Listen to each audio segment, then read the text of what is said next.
Welcome everybody who's joined this session. We're in workshop room 3. I hope that's where you expected to be. I'm Linda Mortimer-Pine. I'm the director of the HR service at the University of Leeds, and I've been a member of the ECC board for many years and was previous chair of the board. I'd like to introduce to you Ken Mulkearn, who from IDR, who I've known for a very long time, and Ken's kindly agreed to join us today to present our session on rewards in a cost of living crisis. Just by way of introduction, I'm sure you've all read Ken's biography.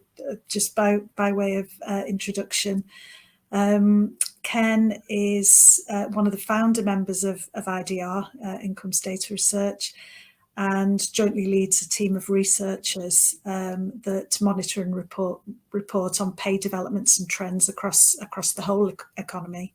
So vast amount of experience.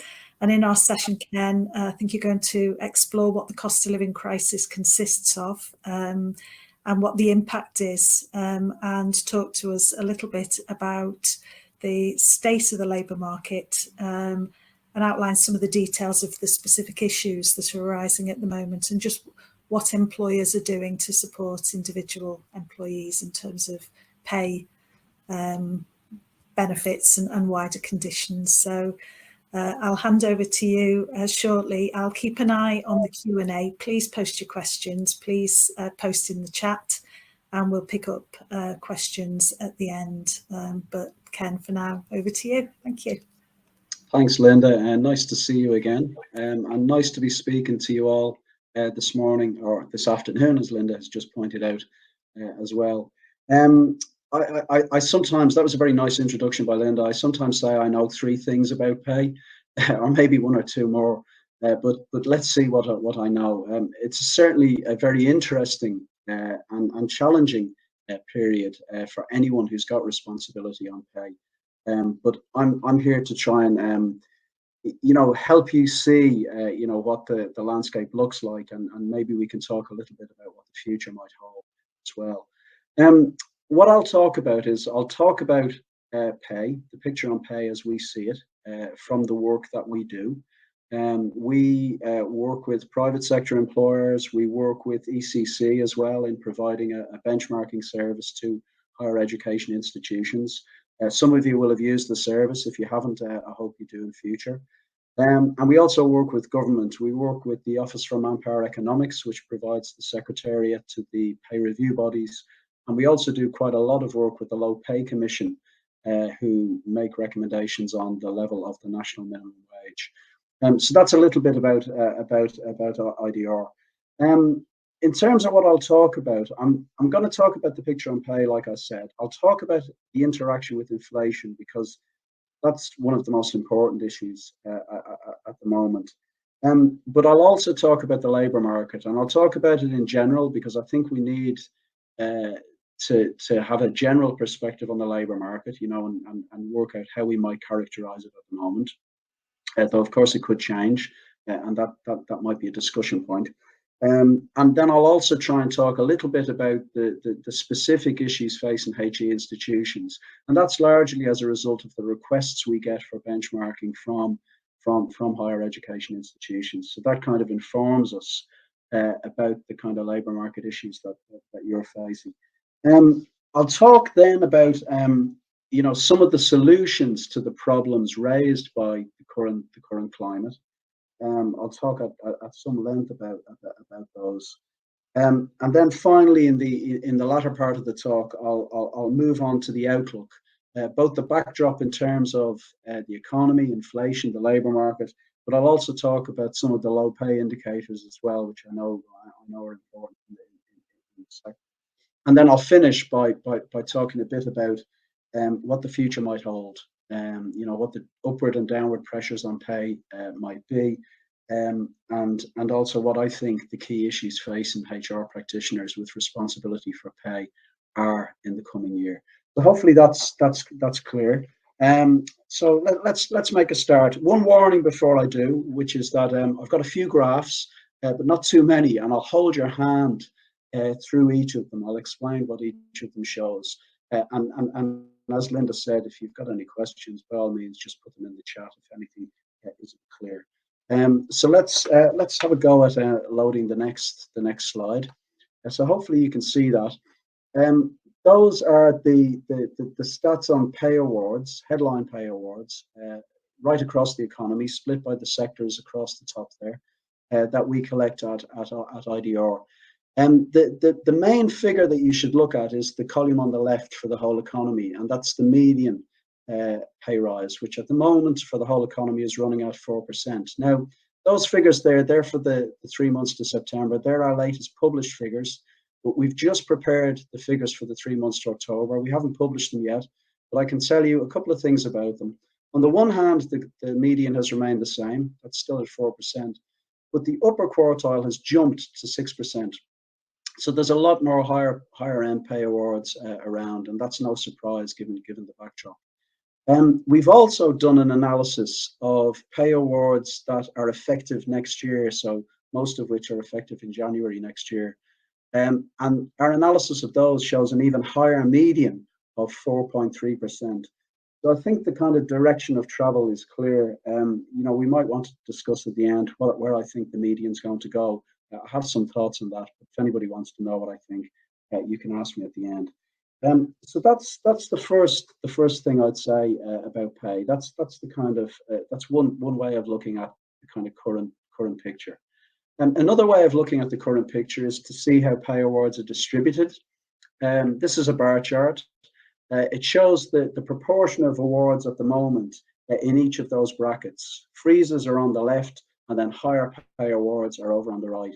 And you can see quite clearly from the chart that while the majority are in that 3 to 3.99% range, just around the median. On the other hand, there's quite a lot of pay deals in higher brackets as well. Now, the key takeaway from this slide is that if I'd shown you this slide at any point from the beginning of this year back through any of the 10 or 12 years previously, it would have looked very different.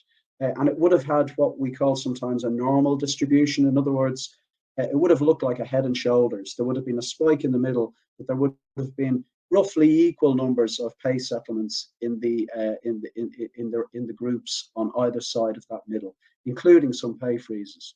But now the picture is very much skewed to the right instead, and that's again because of the backdrop that we're facing in terms of inflation and the labour market. I should say too, I said to Linda, I'd say this at the beginning, we're still near the beginning, so I'll say it now.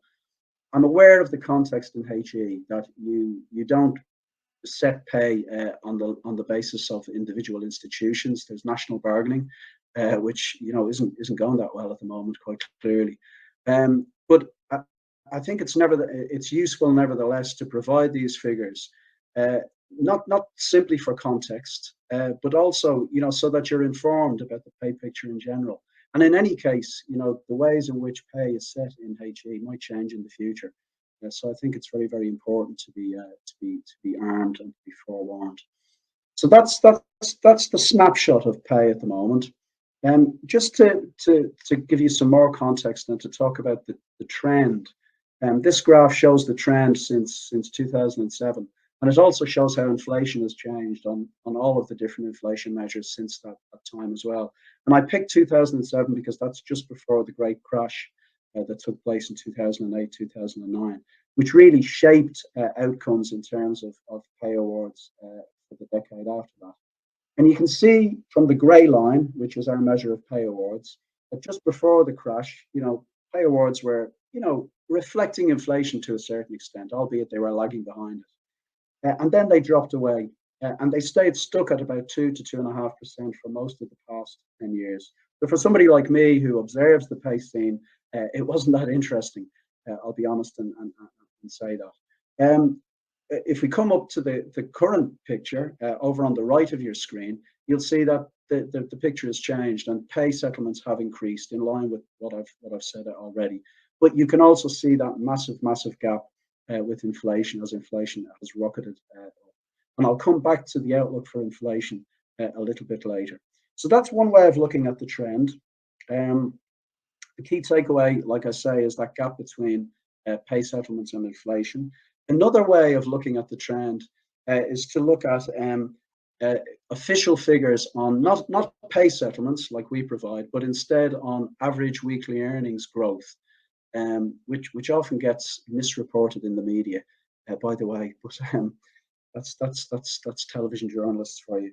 And the figures here, they show two things. They show what's called by the Office for National Statistics total pay, which is all elements of pay, so including bonuses, including one-off payments, and then what they call regular pay. So that excludes bonuses or one-off payments. So it includes basic pay, shift pay, overtime. So regular, the regular elements of people's pay packages. And the key takeaway from this slide is that you can see that the key line on the left is zero, okay? And you can see how average earnings growth has oscillated around that zero line for the past while. So in other words, in real terms, in relationship to inflation, earnings growth has not been very, very strong at all. It's strengthened in the latter period, but some of that is to do with adjustments around the pandemic, and what happened with furloughing on the one hand, and what happened when furloughing ended on the other hand. But the latest figures show actually negative growth in average weekly earnings in real terms. In other words, no growth at all. So that's the experience for many people out there in the world of employment. So that's the picture on pay. There's a lot more to say about that, but we don't have too long. I'm happy to answer other questions if people have them.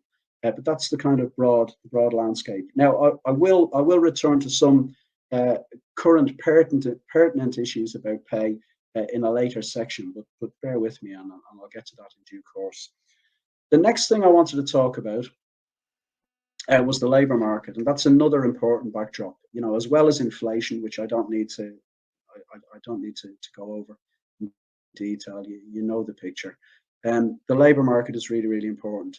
And we had the latest official figures out just last week.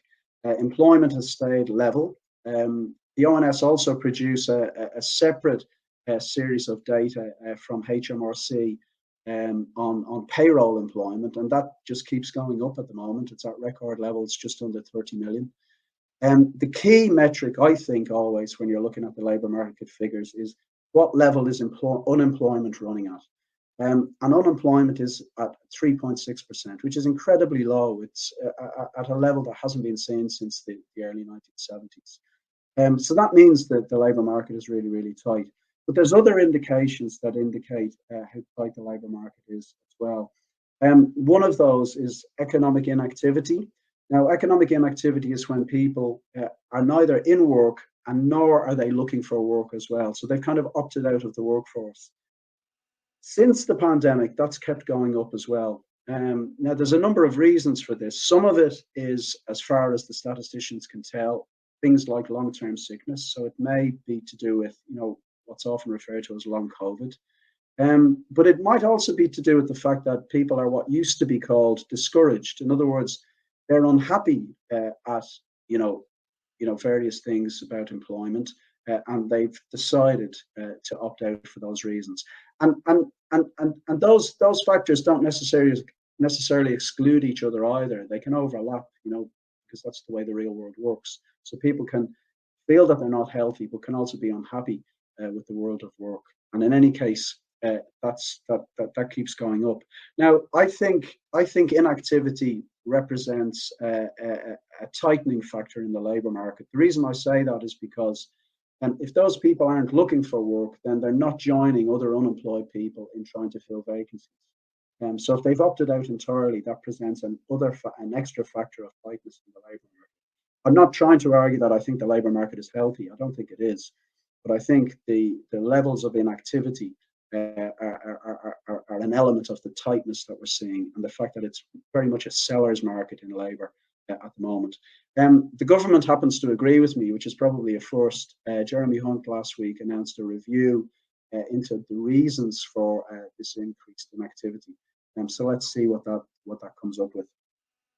Other elements there are, job vacancies were at record levels. They've dropped back a little bit, but they're still historically high. And redundancies were up a bit, but again, they remain very, very low. So my conclusion would be that the overall picture is that the labour market is very, very tight at the moment, which when you combine it with the picture on inflation means that the pressures on pay at the moment, I would say, are generally in an upward direction. And that probably accounts for, picket lines at your institutions at the moment, or at least it's one of the factors.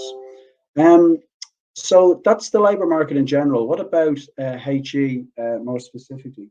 Um, from our engagement with institutions, what I would say is that um, you're more insulated from the difficulties with lower paid staff that some other sectors have seen. So, sectors that are really hit by recruitment and retention issues at the lower paid end are areas like childcare, hospitality, social care, and they're by far the worst affected. Retail has problems with retention as well, and HE isn't entirely immune to that. We've had institutions ask us about pay for chefs, even in some cases for cleaners, which is evidence, if you like, for a certain amount of recruitment and retention issues amongst these types of jobs. But they're not as widespread as the problems in the roles that I'm about to go on to. One of the reasons there's an issue in retail, by the way, and just so it might not affect you, but it's there and it's worth considering, is that in retail, what we've seen as pay specialists is the return of what we call leapfrogging. So employers are leapfrogging each other on pay in order to attract and keep staff. And in some cases, what that's meant is more than one pay review a year in a whole range of retailers. And I've got a slide on that a little bit later. And that's an aspect of this leapfrogging that I've. But in HE, the areas that seem to come up, most often when institutions contact us for information, are the following. So I've listed, very senior roles on the one hand, so directors and heads of in lots of different areas, and CEOs, CFOs, chief operating officers as well. So there's a lot of movement clearly at that level in institutions.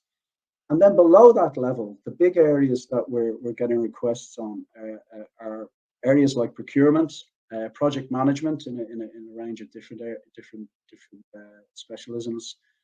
We're also seeing maintenance roles as well. Now, I didn't bracket those with the lowest paid because, of course, they're not. They're skilled and a bit more highly paid. But we get a lot of requests at the moment for pay for roles like electricians and plumbers. You won't be surprised to hear that IT is there. Software developer is a key one. But other roles as well. So roles in the commercial space, cybersecurity, data, for which is partly linked to commercial, but not just about commercial. It's about other activities that institutions are involved in as well. And then estates and facilities roles are important too. And then finally, you won't be surprised to hear that there's a lot of lecturer and research roles that we get asked about too. But they're mainly specialists, I would say, in specialist subjects which are in short supply for one reason or another. So those are the kind of, that's some of the evidence from the requests that we get for pay, for information on pay from institutions. I don't pretend that it covers the whole of the labour market in HE. You'll have your own opinion on it. You look at that list and say, we're okay there, or I might even have missed off an area where you're finding that you're experiencing problems. But nevertheless, I think it's instructive. So that's kind of a thumbnail sketch of the kind of problems, really, isn't it? Inflation on the one hand, the labour market on the other, and the kind of pressures that presents for people who have to make decisions on pay, when it comes to recruiting and retaining staff and worrying about their motivation. The inflation in particular, presents the problem whereby your employees at the moment, if you're thinking about engagement, which you should be as affordability for employees. One of the things about inflation is that it makes them worry about the cost of living, and takes their mind off work, and that's a problem, isn't it? You don't really want that to be going on. The CIPD carries out quite a useful survey every quarter of the labour market outlook. That's what LMO stands for. And they asked employers in their latest one, whether they thought their employees' financial situation would go over the next while. And you can see that the largest graph there is that most thought it would worsen somewhat. That was over half. But then 20%, a further fifth, thought that it would worsen significantly. So getting on for 3/4 of employers in the CIPD survey thought that employees' financial situation would worsen over the next while. And like I say, that's not really good for engagement. So what can you do about this? I think there are solutions potentially. They won't all fit every situation. And like I said earlier, I'm aware that the existence of national bargaining in your sector means that in some senses your room for manoeuvre is limited. But I'll talk about things you can do, and I'll also talk about things that other employers in sectors where there isn't national bargaining are doing, just so you're aware of the context. And like I said, that might be useful in the future. So first of all, I want to talk about some of the pay initiatives that are going on, kind of post-pandemic. And I've got a slide on those, which I'll come to in a minute, but just to flag that up at this point. So that's the first thing I'd say. The second thing I'd say is that it's important really not to just look at pay. Wider working conditions and the kind of environment that you provide for employees are really, really important at the moment. I was doing a talk yesterday for cooperatives.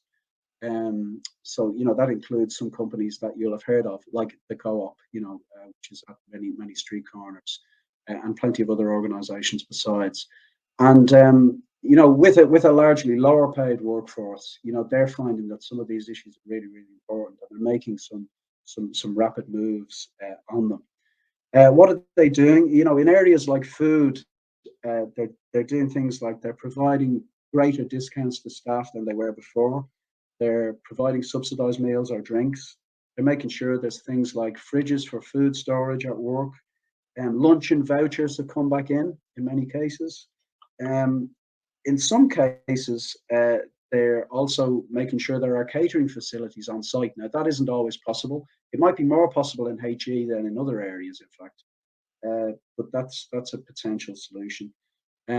So things around food, is a big theme at the moment. Childcare is another big theme. Initiatives include things like flexible working, paid leave for childcare, subsidised childcare, guidance where needed, loans in the event of maternity, and even discounts on things like children's clothing. So, again, a whole array of initiatives that are taking place in that space. We also heard about financial well-being as well being a big theme at the moment. That can cover things like advising your employees and trying to make sure that they're saving as far as that's possible.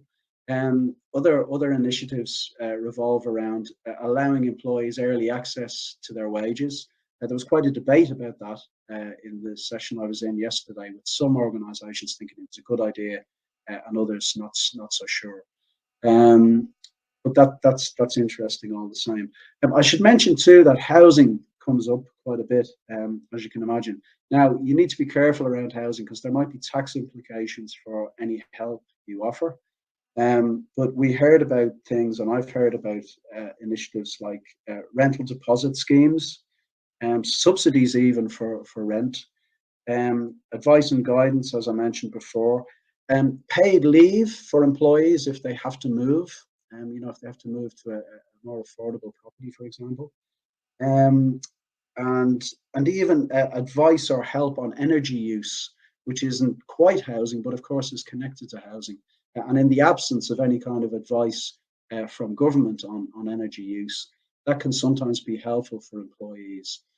And remember, if pressure on pay is upward, all of these kind of proactive moves from employers can help, moderate some of that pressure. And that's one of the reasons I'm talking about it. Now, in terms of resources, I'd really recommend that you take a look at the CIPD's hub on all of this, and the link is there. And they also have an associated blog where they kind of discuss some of the issues in the round.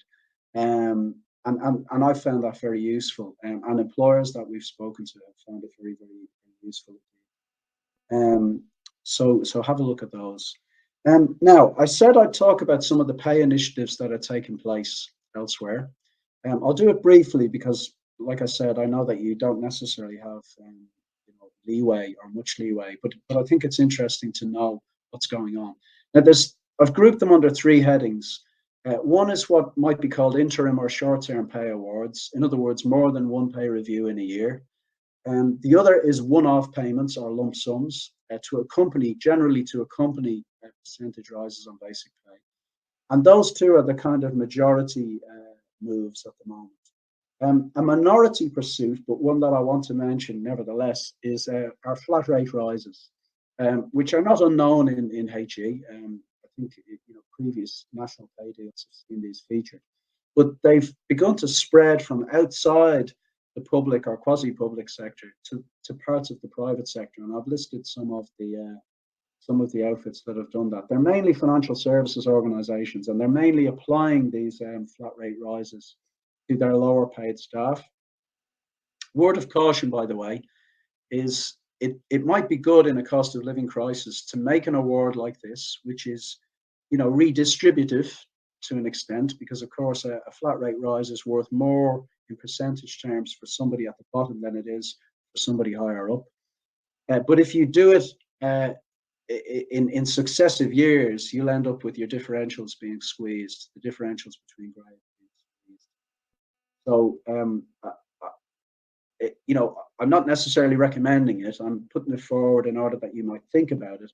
But I would also say that if you do use it sparingly, if you can, that is. In terms of the other developments, taking the first one, the one on the left, interim or short-term pay awards, those are examples of organisations that have made more than one pay award this year. Curry's at the bottom have actually made three in 13 months, not quite 3 in a year, but almost. And then one-off payments to accompany basic pay awards, they're listed as well. And of course, that's an easy way for employers to recognise the pressures around cost of living without necessarily increasing their own costs in respect of pay and pensions and so on. So you give a percentage award, and then on top you give an extra lump sum, which isn't reflected in salary, isn't reflected in pension or shift calculations or things like that. And again, that's quite widespread. There are many, many different types of organisations that do that. So those are just some of the initiatives that are taking place. Okay, so where are we in terms of time? So I've got about 5 minutes left. So let's talk a little bit about the future, and then we'll see where we are. So in terms of the outlook for pay decisions, I think there's a couple of things to say about this. One is to try and consider what might happen with inflation. Now, it's very, very difficult to say what will happen. Up until now, with these kinds of talks, I've usually included graphs of the forecasts that are produced by independent city economists who we talk to about what they think is the outlook for inflation. I've stopped including them in the main because inflation has changed so quickly and so rapidly that the forecasts are worth less than they were. And back in last December, for example, they were saying that they thought that by this point inflation would be coming down. Well, it hasn't, so they got that wrong. However, the government's energy price guarantee, also the possibility that we might be going into or even already in a recession, could have an effect on inflation. So the Office for Budgetary Responsibility, their outlook for next year says that inflation will moderate a little, but not that much. So the outturn for this year, according to the OBR, using CPI, is 9.1%, sorry, 9.1. And then they say that the outlook for next year is 7.4. So that's, like I say, that's a moderation, but it's not much of a moderation.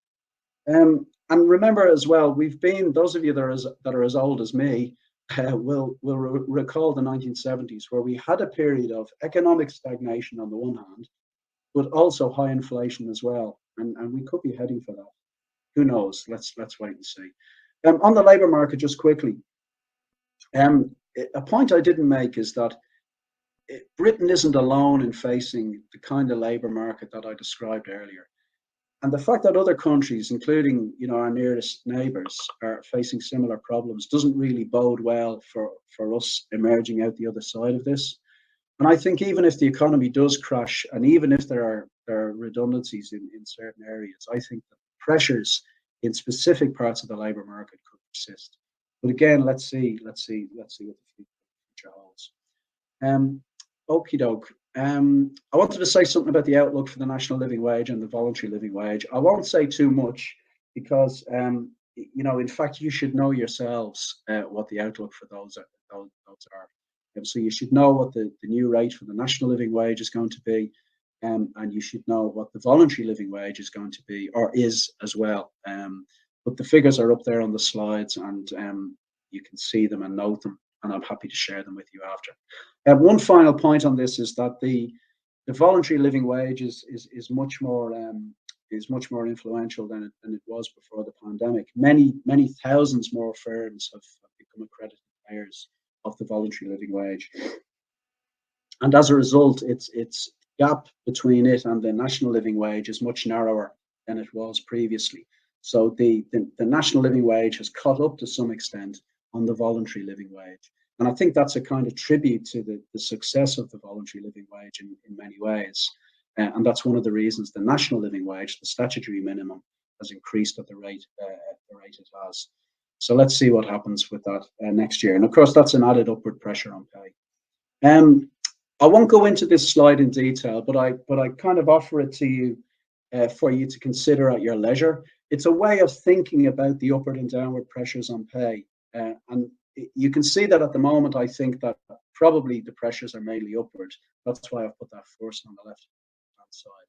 But that's not to say these things couldn't change. And I've listed some potential downward pressures on the other hand. Again, if you want to ask me in detail about any aspects of that, questions. But I just wanted to finish with a few thoughts on what I think the key issues are next year. The first thing to say is, all of you as HR practitioners with responsibility for award have a very difficult task. You have to, in every year, you have to square a circle whereby there's an affordability envelope.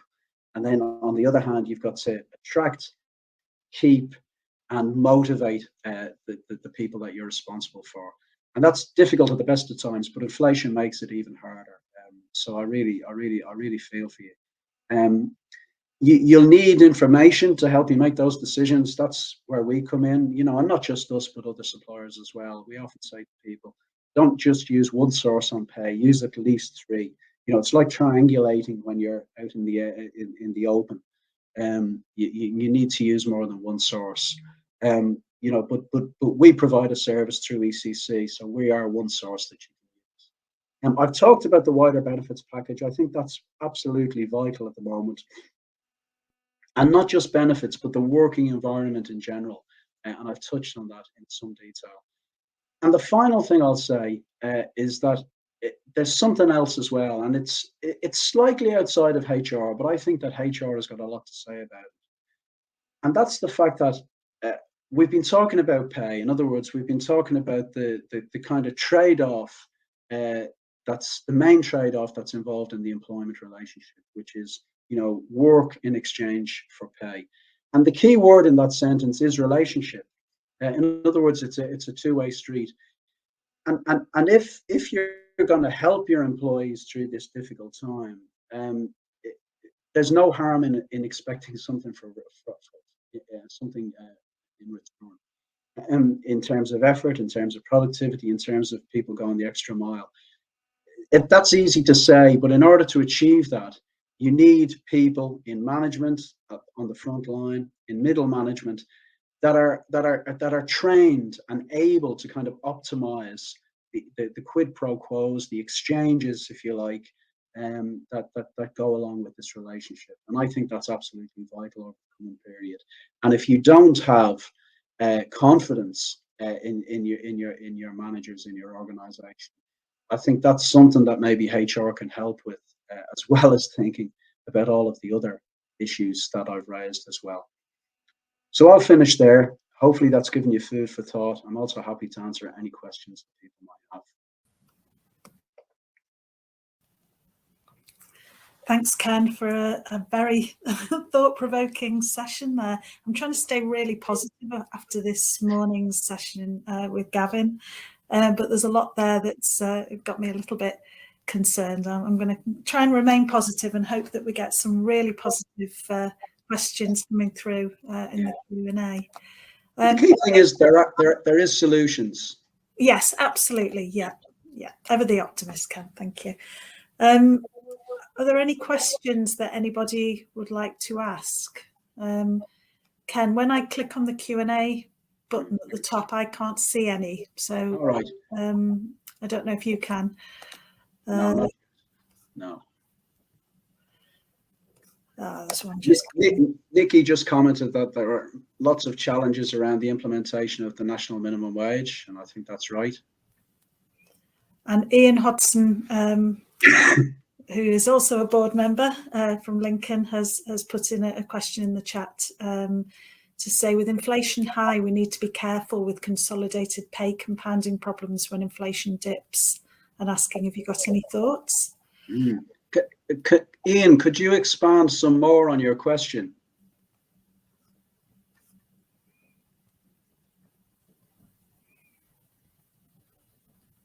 Ian, are you able to come in?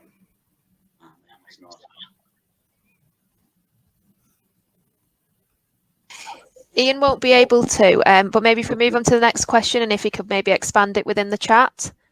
Okay. And then we could come back to it. Yeah, Caroline is asking, does IDR cover areas other than HE? Yeah, we absolutely do. We cover the whole economy. So we monitor. Hold on. I've got somebody at the door. I won't be 30 seconds. Can't you always rely on either your phone ringing or a postman knocking on the window when you're just in the middle of a question? He's going to lose his train of thought now, and I'm afraid I can't fill in because I honestly don't know the answer. Hopefully Ian's going to expand on his question in the chat. Let's just have a quick look through the chat. Can't be a postie as they're on strike, says Carol. Oh dear. I don't know about the rest of you, but I'm having regular pings in my phone about how many people are on picket lines in different institutions. So, and it seems to be mainly students from what I'm picking up. I'm hoping Ken's parcel's worth it.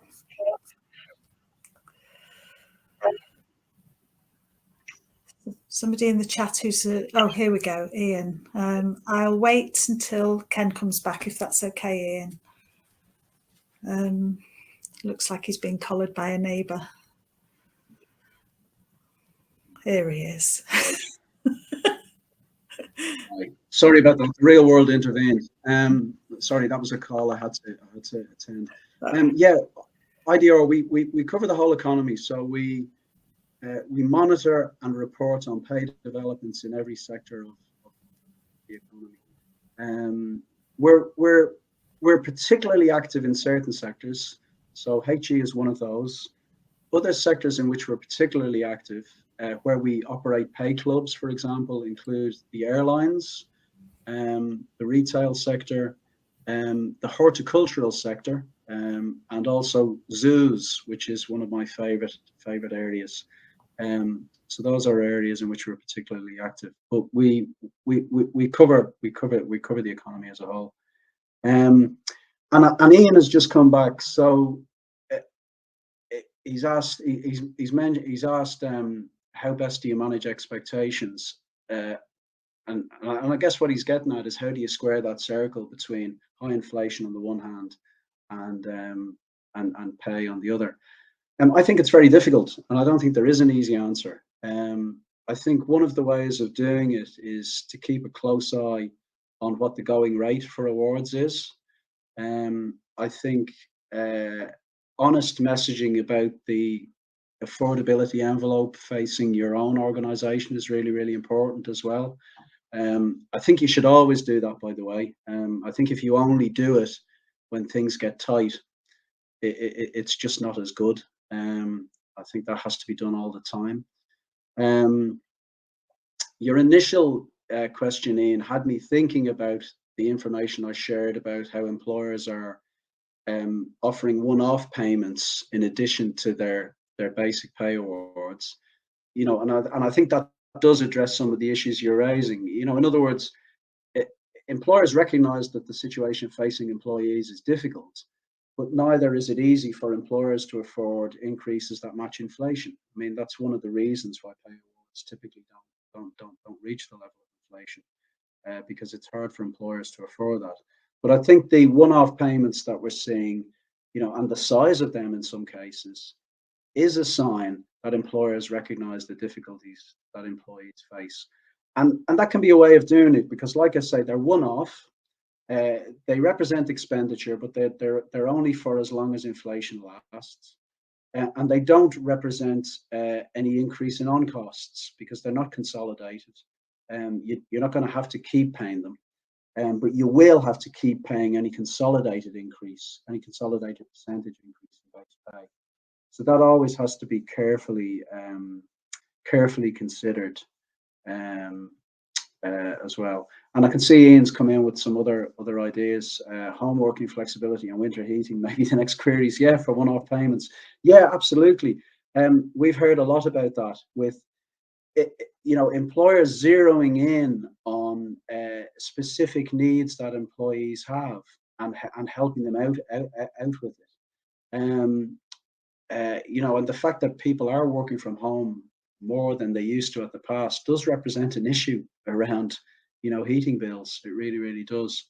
I mean, I suppose from an employer point of view, the difficulty with that is it's not necessarily specific. It might be more generalized.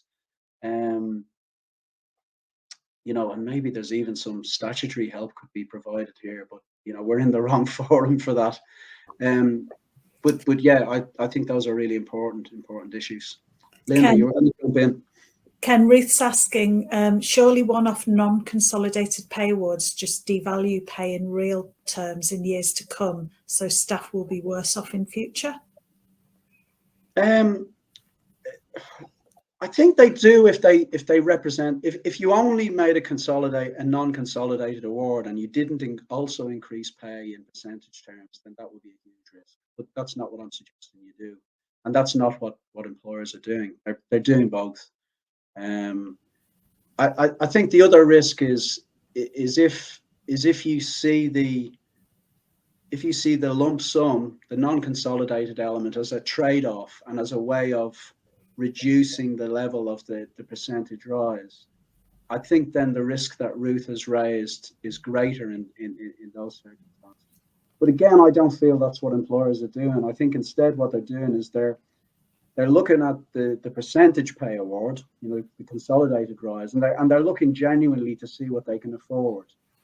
And then if there's still pressure from employees, they're saying, look, we can't do any more on the basic pay, but we might be able to do something on a one-off payment. So that to me feels like the right way around, if that makes sense. I think if you were to turn it the other way around, I don't think it would work. And I think Ruth's useful point would begin to come into play more. But let's see. And I suppose it's the way you present that as well, isn't it? As you know, this is the pay award, and this is on top. So I suppose it's not you know, it's not trying to weigh one against the other. It is an additional one. Yeah, absolutely. Can I ask, Ken? You said earlier that you might return to this at the end if we had time. you said you'd be prepared to share with us where you think the median pay award is going. Yeah. I said that our initial analysis of 2023 awards showed an even higher median of 4.3%, and that's based mainly on increases that are effective in January. So a lot of those are manufacturing pay awards, so they're not necessarily a sector that you traditionally look to. And of course, April is the main period for pay reviews in the economy. Remember too that the picture I presented earlier about the current landscape for pay is largely based, well, not largely, but to a big extent, based on decisions that were made back at the start of the year when, of course, inflation was lower. And decisions for next year will be made now, or they may already have been made, against a much higher inflation backdrop, and also against a backcloth of the labour market developments that I've referred to as well. So I think the median's going to go higher. I think you could see a median pay award of 5%, which, by the way, I've never seen. I've worked in this field for over 25 years now, and I haven't seen pay moving the way it has at any point. So that's really interesting. So that's where I think it'll go. The big unknown, by the way, so the caveat with all of this is that if there is a serious recession, in a way, then all bets are off. But I would say too that what happens really does depend on how that recession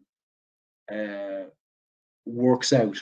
In other words, how many redundancies, which firms, which parts of the economy.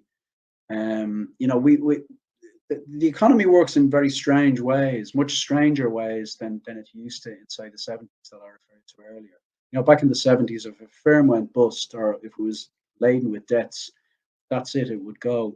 But the economy is populated to some extent by very large firms in some cases that have a lot of debt, that aren't really viable in financial terms, but are nevertheless kept alive, through QE from the Bank of England, and via other mechanisms as well.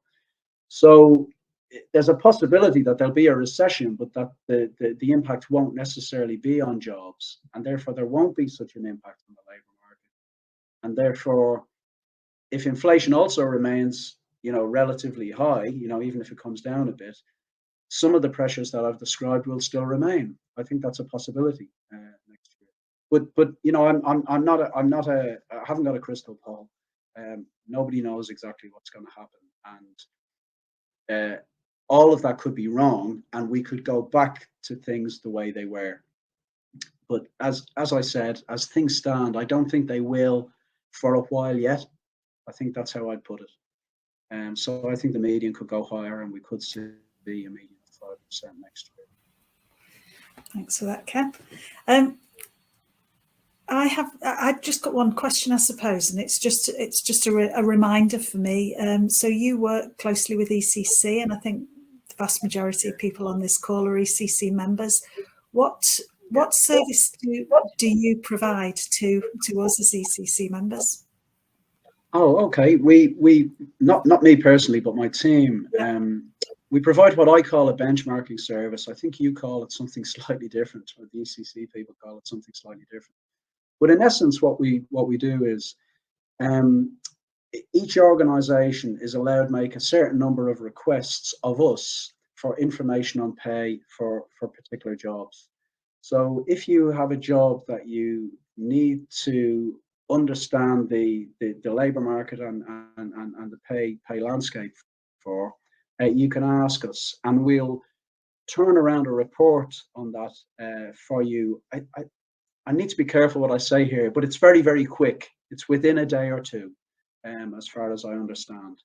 And what we do is we show clearly where the comparative data that we've got has come from, and we cover a number of different markets.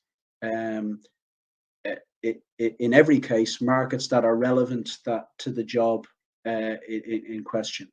and we put those reports together and get them back to you in double quick time. So that's the service that we offer.